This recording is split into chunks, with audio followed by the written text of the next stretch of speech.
Muy buenas noches, estimado ingeniero Guido. En persona, Carreño Heredia Alessandro Arancés va a exponer el Laboratorio 13, Recursividad. Como tema se tiene el concepto de recursividad, directa, indirecta, recursión y cola.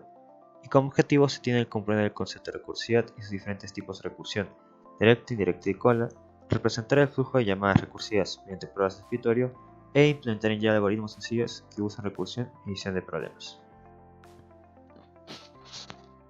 Como ejercicio elegir el 2. Implementar una función recursiva que cuente cuántas vocales hay en la cadena. Lo que hice primero fue crear una función estática de tipo entero, contar vocales, que recibe un parámetro de tipo string y uno de tipo entero. Si este tipo entero, contador, es igual al tamaño de la expresión, que en este caso es 0, retorna 0.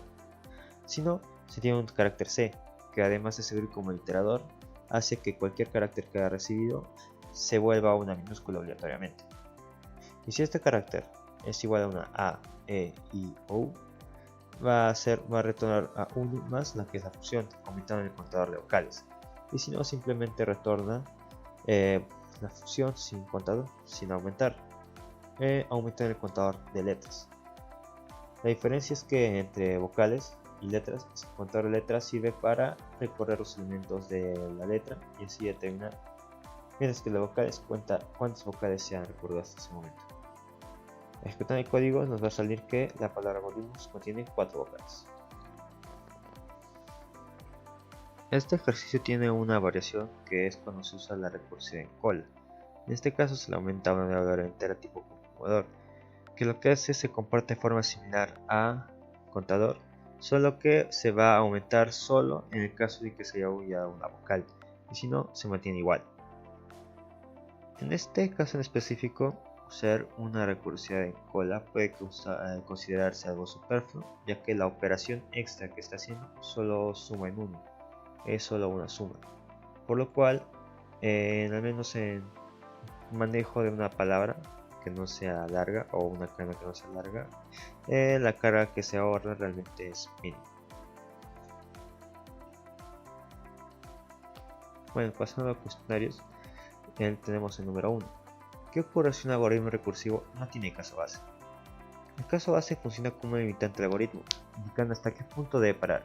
Si no tuviera dicho caso base, el algoritmo continuaría llamándose a sí mismo sin parar, causando un desbordamiento de memoria. En este ejemplo, vemos que la función de suma impares no tiene un caso base, por lo cual, si se ejecuta la función, veremos que se siguió continuando hasta que el tamaño del range llegó a 1116, por lo cual da un error de código booleano.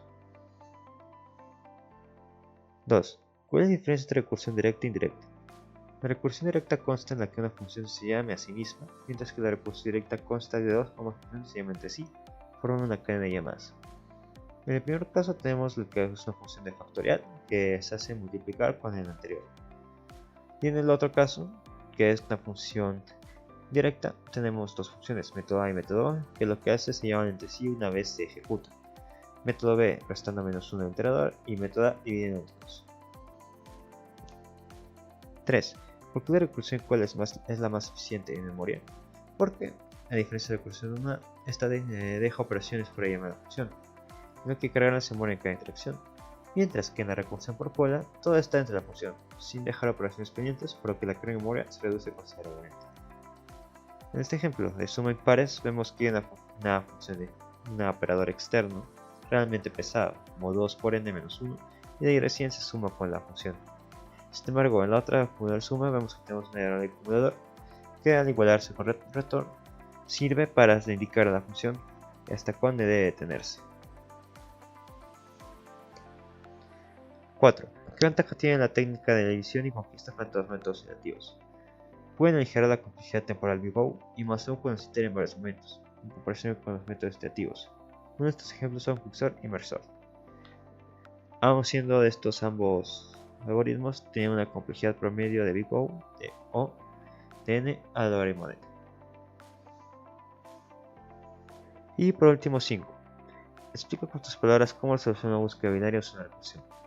La búsqueda binaria es un algoritmo que consta de dividir constantemente el tamaño del array ordenado hasta encontrar el elemento que esté buscando. En este problema se puso la recursión para asegurar la forma lógica humana en la que se ejecuta el algoritmo, es decir, la forma en la que nosotros pensamos cómo se resolvería el problema.